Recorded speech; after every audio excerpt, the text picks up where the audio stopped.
ছাত্রদলের এই কর্মী সভা দীর্ঘদিন পর সর্বশেষ একটা কথা আমরা একটু পিছনে যাই, অতীত স্মরণ করতে হবে।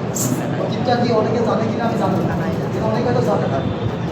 হাসিনা ফ্যাসিস্ট হাসিনা আমলে ঝিনেদা জেলার কথা, পৌরসভার কথা, ঝিনেদা জেলার ভিতরে 1 নম্বর ওয়ার্ডের যে কর্মী সভা আমরা করছিলাম, সকলের সার্বিক তত্ত্বাবধানে আমরা যে ছাত্রদলের সহযোগিতায়, জনপ্রতিনিধির সহযোগিতায় এবং 1 নম্বর ওয়ার্ডের সর্বস্তরের নেতাকর্মীদের সহযোগিতায় আমরা যেই কর্মী সভা করেছিলাম, সেই কর্মী সভা মনে হয় পুরো জেলায় এত সুন্দর একটা কর্মী সভা ফ্যাসিবাদী আমলে কেউ করে।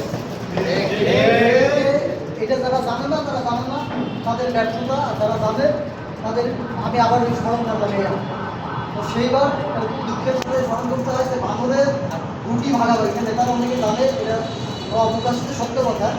বানরের রুটি ভাগাভাগি করার নিয়মে সেই সময় এত সুন্দর প্রোগ্রাম কোনো ওয়ার্ড দেওয়ার পরেও জেলা ছাত্রদল আমাদের ওয়ার্ডে একটা কমিটি দিতে পারে 23 সালে। সেই 23 সালে কমিটি করেছে, কিন্তু এখন আবার নতুন একটা কমিটি, এখন এমনিতে নতুন কমিটি হবে বলছে, হবে কিনা জানি না, আমরা গল্প করি। সেই সময় কমিটি করলে একটা মেয়াদ পার হয়ে যায়, নেতৃত্ব তৈরি করা, প্রতিষ্ঠিত করা যায়।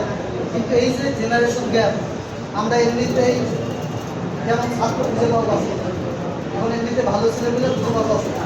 তাও এইটুকু বলবো, পৌরসভার ভিতরে ওয়ার্ড তথা 1 নম্বর ওয়ার্ডে ছাত্রদল অন্তত এক ডাকে যে পরিমাণ প্রধান আসে, অনেক অঞ্চলেই এই পরিমাণ ছাত্রদলের নেতাকর্মী আসে।